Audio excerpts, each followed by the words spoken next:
Shalom, salam damai sejahtera. Kita ketemu lagi di acara Embun Surgawi pagi ini. Saya mengambil pembacaan dari Lukas 17 ayat yang ke-17 sampai 19.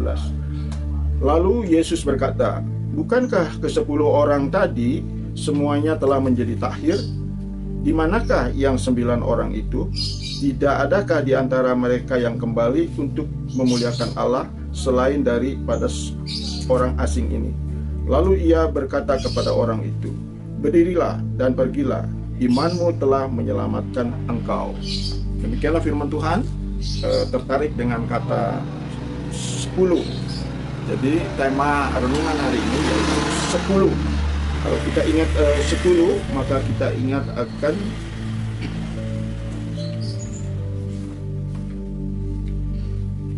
sepuluh orang kusta ini yang hanya satu kembali untuk mengikuti Yesus. Itu artinya BPBS, bersyukur plus bukti syukur. Seperti juga selain satu orang kusta, kita ingat akan Maria Magdalena, yaitu dia bukan hanya bersyukur, tapi dengan bukti syukur mencuci kaki Yesus dan juga memberikan minyak narwastu. Lalu Sakyus mengembalikan setengahnya dan juga 4 kali lipat yang diperasnya.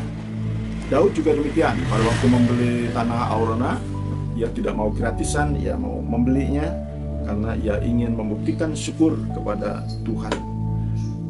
Kemudian yang kedua yaitu 10 hukum Taurat. Nah, kita tahu memang pentingnya hukum Taurat, walaupun tidak bisa menjadi syarat keselamatan. Ada hukum yang ke-10 yaitu kita jangan ingin memiliki barang orang lain atau uang orang lain atau harta orang lain. Jadi kita ingat di dalam nasihat Paulus kepada Timotius bahwa hidup yang sebenarnya adalah bukan mengambil, tetapi kita memberi dan membagi. Itulah hidup yang sebenarnya. Membagi baik harta kita, talenta kita, kemampuan kita, dan terutama kita membagi Injil keselamatan kepada orang banyak yang masih hidup di dalam kegelapan. Lalu yang ketiga, kita ingat akan 10 kakak Yusuf yang membenci Yusuf sampai ia dimasukkan ke dalam sumur lalu dijual sebagai budak, dan kemudian terus dengan sabar Yusuf menghadapinya dan tetap dia rajin dimanapun dia berada, dan ia juga punya 2T, takut akan Tuhan, sehingga ia menang untuk melawan godaan dari istri Potifar. Kemudian ia juga dipenjara karena difitnah, tetapi ia juga terus sabar menunggu pertolongan Tuhan, dan akhirnya ia diangkat sebagai orang yang kepercayaan rajanya. Nah, itulah Yusuf yang menghadapi 10 kakaknya yang membenci, tapi Yusuf dengan iman tetap kepada Tuhan, dan ia juga sanggup untuk mengampuni kakak-kakaknya. Sesuai dengan mimpinya, kakak-kakaknya tunduk kepada adiknya. Berikutnya yaitu saya ingat ada 10 sifat anak panah yang kita perlu pelajari, seperti dalam Yesaya pasal 49 ayat kedua, bahwa kita ini seperti anak yang panah yang tercemerlang, yaitu kita perlu tajam dalam perkataan, kemudian kita perlu tepat dalam melakukan firman Tuhan, kita perlu taat seperti Yesus menang, kita perlu kuat, teguh seperti nasihat kepada Kaleb dan Yosua. Juga kita perlu lurus, jangan sampai menyimpang, supaya hidup berhasil dan juga beruntung. Lalu kita maju seperti dalam Ibrani pasal 10 ayat 39. Kita bukan orang yang mundur, tapi orang yang maju. Dan sifat yang lainnya yaitu melawan musuh. Nah, sekarang sudah salah sasaran. Musuhnya adalah manusia. Sebetulnya musuhnya kita adalah iblis yang harus kita lawan dengan iman dan firman. Lalu juga sifat anak panah itu memuliakan pemanahnya. Nah, kita sebagai anak panah memuliakan Tuhan, Allah Bapa, Anak, dan Roh Kudus. Dia yang menjadi sumber pertolongan kita.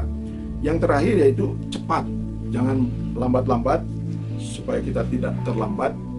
Karena hari keselamatan adalah hari ini. Gunakanlah hari ini, jangan memegahkan hari esok, karena besok kita tidak tahu apa yang terjadi. Selagi sempat kita harus melakukannya. Yang terakhir, ingat 10, yaitu ada 10 arti Injil. Ini perlu kita sampaikan kepada banyak orang pada waktu ditantang untuk percaya Yesus dan sebagai Tuhan dan Juru Selamat, juga sebagai Injil yang artinya Yesus lahir, Yesus dibesarkan, Yesus disalib, Yesus mati, Yesus dikubur, Yesus bangkit, Yesus naik ke surga, Yesus menyediakan tempat untuk orang yang percaya, dan juga Yesus kirim Roh Kudus, serta Yesus akan datang lagi kedua kali. Itulah yang perlu kita sampaikan dari pelajaran angka 10 ini. Mari kita selalu ingat akan satu orang kusta yang datang membuktikan syukurnya. Juga 10 orang kakaknya Yusuf yang diampuni, dan juga 10 sifat anak panah serta 10 arti Injil. Mari kita camkan lagu tentang 10 ini.